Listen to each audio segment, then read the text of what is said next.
विद्यार्थी मित्रांनो, एम-एच-टी-सी-ई-टी 2026 चे ॲप्लिकेशन फॉर्म सुरू झालेत. आतापर्यंत आपण काय करत होतो, की एम-एच-टी-सी-ई-टीच्या वेबसाईटला आपण रजिस्टर करत होतो. म्हणजे आपलं एक स्टुडंट प्रोफाइल तिथं क्रिएट करत होतो. पण आता आपल्याला काय करायचंय, की ॲक्चुअल आपली जी पी-सी-एमची सी किंवा पी-सी-बीची सी किंवा तुम्हाला जर दोन्ही सी द्यायची असेल, तर दोन्ही सी तर त्यांचं ॲप्लिकेशन फॉर्म भरायचा आहे आणि त्यांची ऑनलाईन ॲप्लिकेशन फी पण आपल्याला पे करायची, बरोबर? तर या व्हिडिओमध्ये या सर्व ज्या स्टेप्स आहेत, म्हणजे तुम्हाला रजिस्टर करण्यापासून तर डायरेक्टली ॲप्लिकेशन फॉर्म किंवा ॲप्लिकेशन फॉर्म प्रिंट करेपर्यंत सर्व गोष्टी मी डिटेलमध्ये सांगणार आहे. त्याच्यामुळे व्हिडिओ हा शेवटपर्यंत पहा आणि जर चॅनलवर नवीन असाल तर चॅनलला सबस्क्राईब करा. आता मी काय केलंय, की या ठिकाणी तुम्हाला डायरेक्टली एका डेमो स्टुडंटचा म्हणजे माझाच फॉर्म तुम्हाला भरून दाखवतोय, बरोबर? फर्स्ट ऑफ ऑल तुम्हाला काय करायचं, की Googleवर यायचंय आणि इथं तुम्हाला सर्च करायचंय mahacetcell.org. सर्च केल्याच्या नंतर तुम्हाला वेब पेजेस ओपन होतील. तर पहिलं वेब पेज तुम्हाला ओपन करायचंय. पहिली वेबसाईट ओपन करायची. तर ही आहे आपली सेलची ऑफिशियल वेबसाईट. जेवढ्या काही आहेत, तर त्यांचे सर्वांचे ॲप्लिकेशन फॉर्म आपल्याला इथूनच भरायचे आहेत, बरोबर? मग सगळ्यात पहिलं काय करायचंय, मध्ये यायचंय. इथे एक ऑप्शन दिसेल. 2026-27 इथं सिलेक्ट करायचंय तुम्हाला. सिलेक्ट केल्याच्या नंतरनं तुमच्या पुढं एक विंडो ओपन होईल. त्याच्यामध्ये तुम्हाला सांगितलं जाईल साइन इनचा ऑप्शन असेल. आता इथं पहा अकॅडमिक इयर 2026-27 साइन इनचा ऑप्शन असेल आणि न्यू युजरचा ऑप्शन असेल. आता मी ही जी प्रोसेस आहे रजिस्ट्रेशनची ही ऑलरेडी कव्हर केली आहे. पण जे विद्यार्थी नवीन आहेत तर त्यांच्यासाठी मी थोडीशी एक शॉर्टमध्ये ही प्रोसेस सांगतो. बरोबर? फर्स्ट ऑफ ऑल तुम्हाला काय करायचंय, रजिस्टर्ड या बटनावर क्लिक करायचंय. रजिस्टर्ड बटनावर क्लिक केल्याच्या नंतरनं तुम्हाला इथं रजिस्टर करण्यासाठी एका ईमेल आयडीची गरज असेल. तर ईमेल आयडी इथे एंटर करायची आहे. ईमेल आयडी अशीच एंटर करा, की जी पुढचे 7-8 महिने तुमच्या सोबत असेल. तिचा पासवर्ड वगैरे तुम्हाला माहिती असेल, बरोबर? ईमेल आयडी एंटर करायची आहे. पासवर्ड एंटर करायचा आहे. नंतर तोच पासवर्ड पुन्हा खाली टाकायचा आहे तुम्हाला. तर इथं पासवर्ड तुम्हाला तयार करायचा आहे, बरोबर? पासवर्ड तयार करत असताना लक्षात ठेवायचं, पासवर्ड हा तुमचा मिनिमम 8 कॅरेक्टर्सचा असला पाहिजे. त्याच्यामध्ये एक अल्फाबेट म्हणजे कॅपिटल लेटर पाहिजे, एक स्मॉल लेटर पाहिजे, एक स्पेशल कॅरेक्टर म्हणजे $, हॅशटॅग वगैरे पाहिजे किंवा एक नंबर पाहिजे. या चारीचं कॉम्बिनेशन करून तुम्ही 8 कॅरेक्टर्सचा पासवर्ड तिथं तयार करायचा आणि तो पासवर्ड तुम्हाला लक्षात ठेवायचा आहे, बरोबर? त्याच्यानंतर तुमचं नाव एंटर करायचंय ॲज पर युअर आधार म्हणजे तुमच्या आधार कार्डवर जे नाव आहे, तर ते नाव तुम्हाला एंटर करायचंय. त्याच्यानंतर तुमची बर्थ डेट, तुमची जन्मतारीख इथं एंटर करायची आणि त्याच्यानंतर रजिस्टर्ड या बटनावर क्लिक करायचंय. आता ही प्रोसेस मी ऑलरेडी करून ठेवली त्याच्यामुळे मी तुम्हाला फक्त तोंडी सांगतो, बरोबर? रजिस्टर्ड बटनावर क्लिक केल्याच्या नंतरनं काय होईल, की तुमचा जो मोबाईल आहे, तुमचा जो Gmail लॉगिन आहे तिथं, जिथं लॉगिन आहे, त्याच्या इनबॉक्समध्ये एक मेल येईल व्हेरिफिकेशनचा. तुम्हाला तो मेल ओपन करायचा आहे. व्हेरिफाय नाऊ या बटनावर तिथं क्लिक करायचं आहे. त्याच्यानंतरनं प्रोसीड टू व्हेरिफिकेशन या बटनावर क्लिक करून तुमचं व्हेरिफिकेशन कंप्लीट होईल. त्याच्यानंतर लगेच तुमचा इथं प्रोफाइल क्रिएट होईल. म्हणजे आता प्रोफाइल जर क्रिएट झाला, तर पुन्हा आपल्याला रजिस्टर वगैरे करण्याची गरज नाही. मग आपल्याला कुठं जायचं? प्रोफाइल जर क्रिएट झालं, तर तुमच्याकडे एक मेल आयडी असेल आणि एक तिचा पासवर्ड असेल. तो इथं तुम्हाला टाकायचा आहे आणि त्याच्यानंतर तुम्हाला लॉग इन करायचं. आता मी इथं माझा जो मेल आयडी वगैरे पासवर्ड वगैरे आहे, तर तो इथं मी टाकतोय. ओके. माझा मेल आयडी इथं मी टाकतोय. तुमचा मेल आयडी तुम्ही व्यवस्थितरित्या लक्षात ठेवा आणि मेल असा असावा, की ज्याचा रिकव्हरी जो नंबर आहे त्याला ॲड, तर तो पण तुमचाच असावा नंबर बरोबर. मित्राचा वगैरे नसू नये किंवा तो नंबर पुन्हा जर हरवला वगैरे, तुम्हाला जर रिकव्हर करण्याची जर गरज पडली, तर रिकव्हरीला खूप अवघड जातं. बरोबर. इथं मी माझा मेल आयडी टाकलाय आणि इथं माझा मी पासवर्ड टाकलाय. मी जो पासवर्ड बनवलाय तो मी इथं टाकतोय. ओके. आता मी इथं माझा पासवर्ड पण टाकलाय. त्याच्यानंतर तुम्हाला साइन इन या बटनावर क्लिक करायचंय. बरं आता मी साइन इन केल्यानंतर माझं अकाउंट डायरेक्ट साइन इन झालं. पण ज्यावेळेस तुम्ही फर्स्ट टाईम हे करत असाल, तर त्यावेळेस तुम्हाला तिथं डिजिलॉकरचा ॲक्सेस मागितलं जाईल. म्हणजे काय करावं लागेल तुम्हाला? डिजिलॉकर हे एक शासनाचं ॲप आहे आणि ते काय करतं ऑनलाईन आपले डॉक्युमेंट स्टोअर करून ठेवतं. ते लीगल डॉक्युमेंट स्टोअर करण्यासाठी यूज केलं जातं. बरोबर? मग त्यासाठी तुम्हाला काय करायचंय, तुमचा आधार नंबर इथं टाकावा लागेल. तुमच्या पुढे ओपन होईल आधारची वेबसाईट. आधार नंबर टाकावा लागेल. नंतर आधार कार्डला जो मोबाईल नंबर लिंक आहे, तर तो मोबाईल नंबर तुम्हाला इथं सॉरी मोबाईल नंबर नाही, त्याच्यावर जो ओ-टी-पी जाणार, तो ओ-टी-पी तुम्हाला इथं एंटर करायचा आहे आणि त्याच्यानंतरनं तुमच्या पुढे कोणती विंडो ओपन होईल, त्याच्यानंतरनं तुमच्या पुढे ही विंडो ओपन होईल. इथं तुम्हाला काय करायचंय, तुमचे जे बेसिक डिटेल्स आहेत, तर ते बेसिक डिटेल्स एंटर करायचे. आता बेसिक डिटेल्स कोणते येतं ते आपण पाहूया. सगळ्यात पहिलं तुमचं नाव हे एंटर करण्याची गरज नाही. ऑटोमॅटिकली तुमच्या आधारवरचं नाव इथं फिच केलं जाणार. त्याच्यानंतर तुमची डेट ऑफ बर्थ, तुमची जन्मतारीख ऑटोमॅटिकली तुमच्या आधारवरनं फिच केली जाणार. कारण तुमचं डिजिलॉकर तिथं लॉगिन असतं बरोबर. म्हणजे डिजिलॉकर त्याच्यासोबत काम करत असतं. त्याच्यानंतरनं नेक्स्ट तुमची आधार आयडी, आधार कार्डचा नंबर तोही ऑटोमॅटिकली येईल. त्याच्यानंतरनं इथे एक नवीन ऑप्शन आलाय पहा, व्ह्यू अँड कॉपी युअर पार आयडी, बरोबर? पार आयडी ही तुम्हाला शोधण्याची गरज नाहीये. इथं जर क्लिक केलं, तर तुमच्या डिजिलॉकरवरनं हे डॉक्युमेंट इकडे इम्पोर्ट झालंय आणि हे डॉक्युमेंट तुम्हाला इथं दिसेल. ही जी आयडी आहे, तर ही इथून कॉपी पण होते. तुम्ही ही कॉपी करायची आणि त्यानंतर एंटर कुठं करायची पहा, तर या ठिकाणी तुम्हाला ही अपार आयडी एंटर करावं लागेल. एंटर अपार आयडी या फील्डमध्ये ही अपार आयडी तुम्हाला एंटर करायची आहे. त्याच्यानंतर नेक्स्ट डिटेल काय करायचे तुमचं, तुमचं नाव ॲज पर एस-एस-सी, एच-एस-सी म्हणजे तुमच्या 10वीच्या मार्कशीटवर जे नाव आहे, तर त्या पद्धतीने तुम्हाला इथं नाव टाकायचं म्हणजे सरनेम अगोदर आहे की सरनेम नंतर आहे हे तुम्हाला चेक करायचं आहे. मोबाईल नंबर टाकायचा आहे. मोबाईल नंबर असा चालू मोबाईल नंबर टाकायचा आहे म्हणजे जो तुमच्या 7-8 महिने तुमच्या सोबत असणार आहे. त्याच्यानंतर तुमचा मेल तर ऑलरेडी इथं असणार आहे. तुमची जन्मतारीख आहे. त्याच्यानंतर तुमच्या वडिलांचं नाव इथं टाकायचंय. तुमच्या आईचं नाव इथं टाकायचंय. तुमचं जेंडर इथं सिलेक्ट करायचंय. त्याच्यानंतर तुमचा रिलिजन इथं सिलेक्ट करायचा आहे. त्याच्यानंतर तुमचा रिजन, रुरल रिजनमधून आहात का अर्बन एरियामधून आहात, तुम्हाला इथं सिलेक्ट करायचंय. तुमची मातृभाषा मदर टंग जी आहे ती सिलेक्ट करायची आहे. त्याच्यानंतर नॅशनॅलिटी इंडियन आहात की अदर दॅन इंडियन तुम्हाला इथं सिलेक्ट करायचंय. Family income, annual family income जे आहे, तर ते तुम्हाला इथे सिलेक्ट करायचंय. Okay. Annual family income select करायचंय. त्याच्यानंतर ना इथं तुम्हाला तुमचं मॅरिटल स्टेटस इथं एंटर करायचंय. नंतर तुमचा ॲड्रेस इथे एंटर करायचा आहे. 2 टाइपचे ॲड्रेस असतात. एक असतो पर्मनंट ॲड्रेस आणि एक असतो करस्पॉन्डन्स ॲड्रेस. पर्मनंट ॲड्रेस म्हणजे काय? तुमचा कायमस्वरूपीचा असणारा पत्ता, बरोबर? जो की तुमच्या आधार कार्डवर असतो, तो इथे एंटर करायचा आहे. जर तुमचा पर्मनंट ॲड्रेस आणि करस्पॉन्डन्स ॲड्रेस जर सेम असेल, बरोबर? तर या बटनावर इथं क्लिक करायचं आहे, सेम ॲज परमनंट ॲड्रेस. वरचा जो ॲड्रेस तुम्ही एंटर केलाय, तर तोच ॲड्रेस तुम्हाला इथं पण येतो. त्याच्यानंतर काय करायचंय, ऑदर डिटेल्स तुम्हाला फिल करायचे आहेत. त्याच्यामध्ये तुम्हाला विचारलं जाईल, तुम्ही domiciled in the state of Maharashtra म्हणजे तुमच्याकडे डोमिसाइल सर्टिफिकेट आहे का महाराष्ट्राचं? असेल तर येस, नसेल तर नो सिलेक्ट करायचंय. मायनॉरिटी असेल तर येस सिलेक्ट करायचंय, नसेल तर नो सिलेक्ट करायचंय. पर्सन विथ डिसेबिलिटी म्हणजे तुम्ही हँडिकॅप स्टुडंट आहात का? जर असेल तर येस सिलेक्ट करायचंय, नसेल तर नो सिलेक्ट करायचंय. नंतरनं एस-एस-सी म्हणजे तुमची 10वी तुम्ही कोणत्या वर्षातून पास केलती ते तुम्हाला सिलेक्ट करायचंय. नंतर काय करायचंय 10वी चे पर्सेंटेज वगैरे एंटर करायचे आहेत. त्याच्यानंतर बोर्ड 10वी जे होतं ते एंटर करायचंय तुम्हाला. त्याच्यानंतरनं काय आहे तर तुमचं एस-एस-सीचं शाळा म्हणजे स्कूल ज्या स्टेटमध्ये होतं ते स्टेट तुम्हाला इथं सिलेक्ट करायचंय आणि are you appearing or appeared for 12th HSC engineering diploma exam in 2026 तर इथं तुम्हाला ते सिलेक्ट करायचंय आणि त्याच्यानंतरनं काय करायचंय सेव्ह चेंजेस या बटनावर क्लिक करायचंय. या बटनावर क्लिक केल्यानंतर ना तुमचा असा प्रोफाईल तुमच्या पुढे ओपन होईल. बरोबर? ही प्रोसेस जी आहे, तर ती मी ऑलरेडी डिटेलमध्ये पाहिली आहे. तुम्हाला तो व्हिडिओ जर पाहायचा असेल, तर या व्हिडिओच्या डिस्क्रिप्शनमध्ये जा. मी तुम्हाला एक लिंक प्रोव्हाईड केली त्या व्हिडिओची. तो व्हिडिओ तुम्ही डिटेलमध्ये पाहू शकता आणि इथपर्यंत जी प्रोसेस आहे, ती कंप्लीट करू शकता. बरोबर? आता इथून पुढची जी प्रोसेस आहे, तर ती आपण डिटेलमध्ये पाहूया. फर्स्ट ऑफ ऑल तुम्हाला काय करायचंय, सी रजिस्ट्रेशन या बटनावर क्लिक करायचंय. बरोबर? तर आपली सी कोणती आहे? Technical education under graduate course. आपली सी आहे एम-एच-टी सी-ई-टी 2026. बरोबर? इथं तुम्हाला क्लिक करायचंय. ज्यावेळेस तुम्ही फर्स्ट टाईम इथं क्लिक करता, तर त्यावेळेस तुमचा जो रजिस्टर्ड मोबाईल नंबर आहे, मोबाईल नंबर, तर त्याच्यावर एक 6 अंकी ओ-टी-पी जातो. बरोबर? मग तो ओ-टी-पी तुम्हाला फर्स्ट ऑफ ऑल इथं फिल करायचा होता. मला का आला नाही तो ओ-टी-पी? कारण मी ऑलरेडी त्या स्टेप कंप्लीट केल्या आहेत. बरोबर? तुम्हाला दाखवण्यासाठी. बरोबर? ओ-टी-पी एंटर करायचा आहे. ओ-टी-पी तुमच्याकडनं एक वेळेसच विचारला जाईल. त्याच्यानंतर जेवढ्या वेळेस तुम्ही लॉग इन करताल, त्यावेळेस ओ-टी-पी नाही विचारला जाणार. फक्त फर्स्ट टाईमच तुमच्याकडनं तो ओ-टी-पी विचारला जाईल. इथं ओ-टी-पी विचारला जाईल आणि त्याच्यानंतरनं तुमच्या पुढं पर्सनल इन्फॉर्मेशन, तुमच्या पर्सनल इन्फॉर्मेशन येतील. या इन्फॉर्मेशन तुम्ही ऑलरेडी फिल केल्या. तुमचं नाव वगैरे ऑलरेडी फिल केलंय. तुम्हाला फक्त एक चेक करत चालायचंय.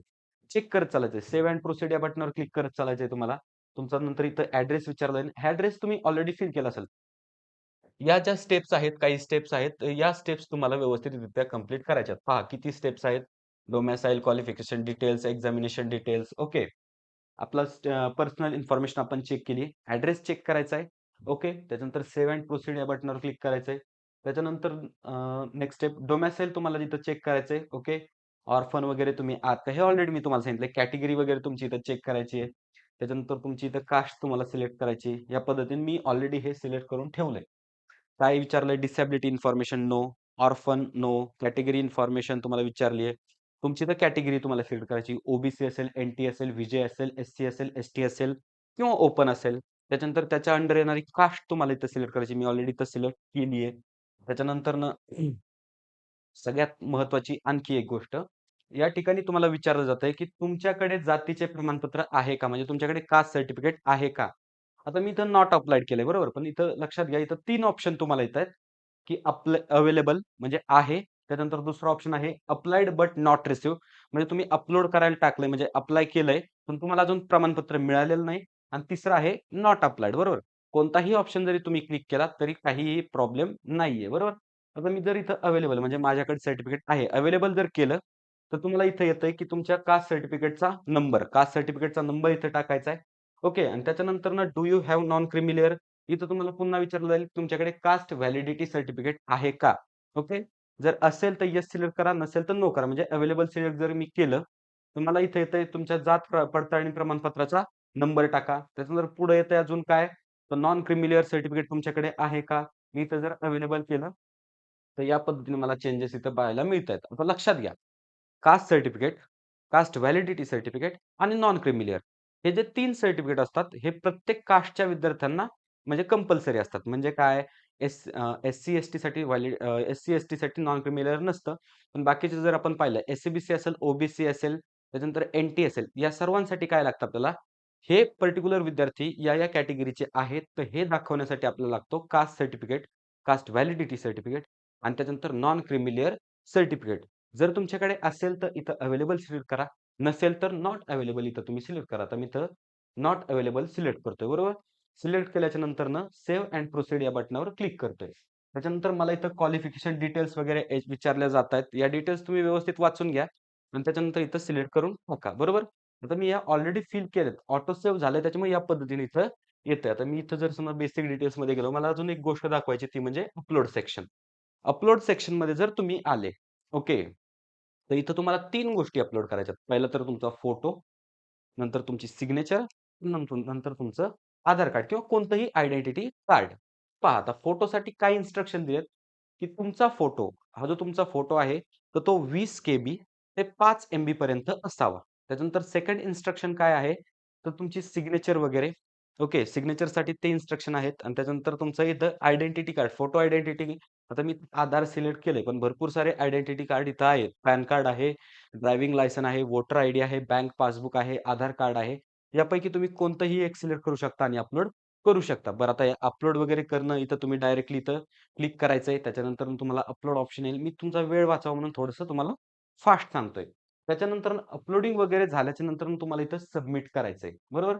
सबमिट केल्यानंतर हेच तुमचे डिटेल्स येतील. हे तुम्हाला क्रॉस चेक करायचे आहेत आणि पुन्हा सेव्ह अँड प्रोसीड या बटनावर क्लिक करायचंय. तुमचा ॲड्रेस वगैरे येईल. त्याच्यानंतरनं जर तुम्ही अजून पुढे जर गेले, ओके, तर तुम्हाला इथं क्वालिफिकेशन डिटेल्स पण आपल्याला पाहिजेत. ओके, डोमेसाइलचे डिटेल्स आहेत. त्यानंतर सेव्ह अँड प्रोसीड या बटनावर तुम्ही जर क्लिक केलं, तर I have read this. Okay, हे तुम्हाला इथं सिलेक्ट करायचंय. त्याच्यानंतरनं पुढे जर तुम्ही गेले, ओके, या ठिकाणी थोडंसं वेळ लागतोय. Okay, qualification details. आता मेन तुमचा फॉर्म सुरू होतोय. इथं तुम्हाला काय करायचंय? सगळ्यात पहिला क्वेशन आपण पाहूया. आपण कोणत्या गटासाठी परीक्षा द्यायची आहे ते निवडा. म्हणजे काय? तुम्हाला पीसीएमची परीक्षा द्यायची आहे. फिजिक्स, केमिस्ट्री, मॅथेमॅटिक्स, इंजिनिअरिंगसाठी किंवा पीसीबीची एक्झाम द्यायची किंवा चारही विषयांची एक्झाम द्यायची म्हणजे दोन्हीही ग्रुप तुम्हाला जर द्यायचे असेल, तर ते इथं तुम्हाला सिलेक्ट करायचं. आता पहा, या ठिकाणी मी आता सिलेक्ट करतोय पीसीएमची एक्झाम मला द्यायची आहे. बरोबर? त्याच्यानंतरनं अजून एक नवीन ऑप्शन म्हणजे काय आता माहिती आहे तुम्हाला, सीईटी ही 2 अटेम्प्टमध्ये होणार आहे, बरोबर? मग फर्स्ट अटेम्प्ट, सेकंड अटेम्प्ट तुम्हाला कोणता अटेम्प्ट द्यायचा आहे किंवा दोन्ही अटेम्प्ट तुम्हाला जर द्यायचे असेल, तर तुम्ही इथं सिलेक्ट करू शकता. तुम्ही एकतर फर्स्ट अटेम्प्ट देऊ शकता किंवा दोन्ही अटेम्प्ट देऊ शकता, बरोबर? या ठिकाणी तुम्हाला सिलेक्ट करायचं आहे. त्याच्यानंतरनं तुमच्या प्रश्नपत्रिकेची लँग्वेज तुम्हाला सिलेक्ट करायची आहे. Okay, English. त्याच्यानंतर एक्झाम सेंटर तुम्हाला सिलेक्ट करायचे तिथं. आता महाराष्ट्रामध्ये मला एक्झाम द्यायची तर पहा आता. पहिला डिस्ट्रिक्ट सिलेक्ट करायचं. तुम्हाला इथे 4 डिस्ट्रिक्ट टाकायचे आहेत, बरोबर. तुमच्या आसपासचे जे जिल्हे असतील, तर ते डिस्ट्रिक्ट तुम्ही टाका. आता फर्स्ट ऑफ ऑल मी इथं डिस्ट्रिक्ट टाकून देतोय. ओके. माझ्या आसपासचे जे जिल्हे आहेत इथं, तर मी ते जिल्हे इथं टाकून देतोय. ओके. पुणे आणि या या ठिकाणी आता मी इथं डिस्ट्रिक्ट टाकून देतोय. म्हणजे एक्झाम सेंटर माझं जे आहे, तर ते या सेंटरमध्ये, या जिल्ह्यापैकी कोणत्याही एका इंजिनिअरिंग किंवा कोणत्याही एका फार्मसी कॉलेजमध्ये माझं एक्झाम सेंटर हे येऊ शकतं. बरोबर? त्याच्यानंतरनं इथे एक रिसेट बटन पण आहे. म्हणजे तुम्ही हे जे डिटेल्स तुम्ही भरले ते रिसेट पण तुम्ही करू शकता. आता एक नवीन गोष्ट सीईटीने याच वर्षी लॉन्च केली ती म्हणजे काय? Mock test. बरोबर? तुम्हाला इथं कॉम्प्लिमेंटरी 3 टेस्ट हे फ्री दिल्या जातील. बरोबर. याचा तुम्हाला एकही रुपया इथं चार्ज केला जाणार नाही.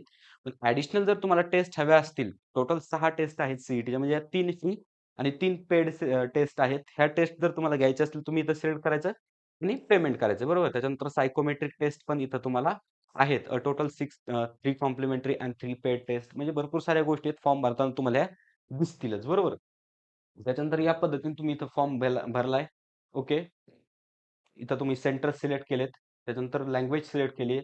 त्याच्यानंतर अटेम्प्ट सिलेक्ट केलाय आणि त्याच्यानंतर पी-सी-एम, पी-सी-बी ग्रुपचं तुम्ही काय जे आहे तर ते तुम्ही सिलेक्ट केलंय. बरोबर. पी-सी-एम-बी पण तुम्ही सिलेक्ट केलंय. आता माझं प्रत्येक विद्यार्थ्यांना सांगणं आहे, की तुम्ही दोन्ही पण सीईटीचे अटेम्प्ट द्या. फक्त एका अटेम्प्टवर तुम्ही रिलाय होऊ नका. दोन्ही पण अटेम्प्ट तुम्ही द्या. ओके. तर या पद्धतीने तुम्हाला इथं क्लिक करायचंय. त्याच्यानंतर सेव्ह अँड प्रोसीड या बटनावर क्लिक करायचंय. बरोबर. आता याच्या नेक्स्ट जी प्रोसेस असेल, तर तो असेल तुमचा ॲप्लिकेशन फॉर्म. प्रिव्ह्यू फॉर्म असेल. तुम्हाला हा फॉर्म व्यवस्थितरित्या तुम्ही भरलाय की नाही, याच्यात काही मिस्टेक वगैरे तर नाहीये. हे तुम्हाला चेक करून घ्यायचं. तुमचे सिग्नेचर फोटो वगैरे व्यवस्थित आलाय का? तुमचा ॲड्रेस असेल, डोमेसाईल वगैरे तुमची कॅटेगरी असेल आणि सगळ्यात महत्त्वाचं म्हणजे तुम्ही हे जे सेंटर टाकलेत, ओके, मी अहिल्यानगर, बीड, पुणे, नाशिक हे सेंटर्स टाकलेत. त्याच्यानंतरनं काय अजून तर पी-सी-एम, पी-सी-बी ग्रुपची एक्झाम कोणती एक्झाम द्यायची आहे, त्याच्यानंतर अटेम्प्ट कोणते आहेत, क्वेशन पेपरची लँग्वेज कोणती पाहिजे हे सिलेक्ट करायचं आहे आणि नंतर या कन्फर्म बटनावर तुम्ही क्लिक करायचं. तर मी ही जी प्रोसेस आहे ही फास्ट करतोय तुमचा वेळ वाचवण्यासाठी.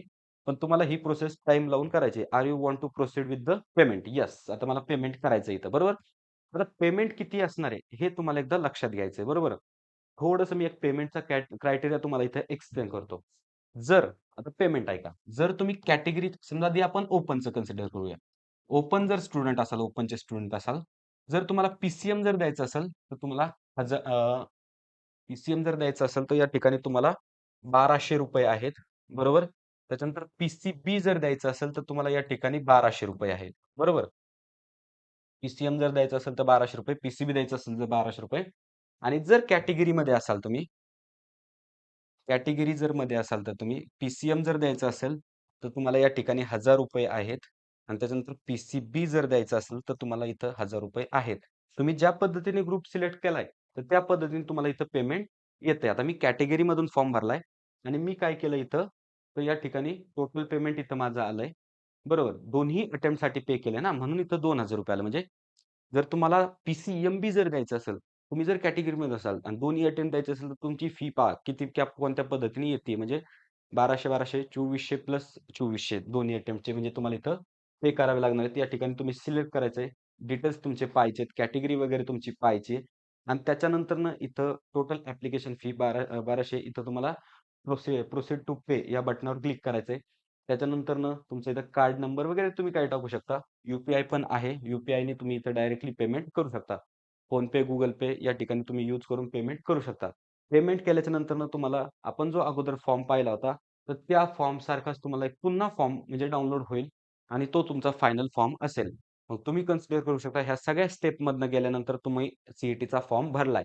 तुमच्या WhatsAppवर पण मेसेज येईल, मेलवर पण मेसेज येईल. त्याचबरोबर तुमचा जो मोबाईल नंबर आहे त्याच्यावर पण टेक्स्ट मेसेज येईल, की तुम्ही सक्सेसफुली हा फॉर्म सबमिट केलाय. या पद्धतीने मित्रांनो तुम्हाला हा फॉर्म फिल करायचा आहे. बरोबर? या पद्धतीने पहिली स्टेप्स आपली असणार आहे. काय काय पहिली स्टेप होती आपली? रजिस्ट्रेशन करायचंय, लॉग इन करायचंय, डिजिलॉकर सोबत आपल्याला कनेक्ट करायचंय. म्हणजे डिजिलॉकर पण लॉग इन करायचंय. त्याच्यानंतरनं काय करायचं मित्रांनो आपल्याला, की आपला युजर प्रोफाइल जो आहे, तर तो प्रोफाइल क्रिएट करायचा आहे. त्याच्यानंतर तुमचे डिटेल्स आपल्याला क्रॉस चेक करायचे आहेत. त्याच्यानंतर आपल्याला आपला फोटो, सिग्नेचर, आपलं आयडेंटिटी प्रूफ एंटर करायचं आहे. त्याच्यानंतर आपल्याला आपली एक्झाम सिलेक्ट करायची आहे. पी एक्झाम द्यायची, पी एक्झाम द्यायची, की पी चारही विषय द्यायचे आहेत. त्याच्यानंतर आपल्याला कोणता अटेम्प्ट द्यायचा आहे, फर्स्ट अटेम्प्ट द्यायचा आहे फक्त, की आपल्याला दोन्ही पण अटेम्प्ट द्यायचे आहेत, हे आपल्याला सिलेक्ट करायचं आहे. त्याच्यानंतर आपल्या ज्या सिटीज आहेत, म्हणजे आपलं एक्झाम सेंटर जिथे यायला पाहिजे, त्या सिटीजचे प्रेफरन्स आपल्याला चूज करायचे आहेत. तेच सगळं झाल्याच्या नंतरनं आपल्याला आपलं ॲप्लिकेशन फॉर्म रिव्ह्यू करायचा आहे. ॲप्लिकेशन फॉर्म रिव्ह्यू झाल्याच्या नंतरनं आपल्याला काय करायचंय, की ॲप्लिकेशन फॉर्मची आपल्याला जी फीज आहे, ती फीज तुम्हाला पेड करायची आहे. या सर्व प्रोसेसमधनं गेल्याच्या नंतर, या सर्व प्रोसेस व्यवस्थित झाल्याच्या नंतरनं तुम्ही कन्सिडर करू शकता, की तुम्हाला मेसेज येईल, की तुमचा फॉर्म व्यवस्थितरित्या हा सबमिट झालाय. विद्यार्थी मित्रांनो, हा व्हिडिओ जर तुम्हाला आवडला असेल, तर व्हिडिओला लाईक करा. त्याचबरोबर हा व्हिडिओ तुमच्या मित्र शेअर करा आणि महत्त्वाचं म्हणजे पहिल्या वेळेस जर आपल्या चॅनलवर तुम्ही आला असाल, तर आपल्या चॅनलला नक्की सबस्क्राईब करा. तुम्हाला काहीही जरी या विषयी जर डाऊट असेल, एक्झाम फॉर्म विषयी, तर डिस्क्रिप्शनमध्ये माझा नंबर आहे.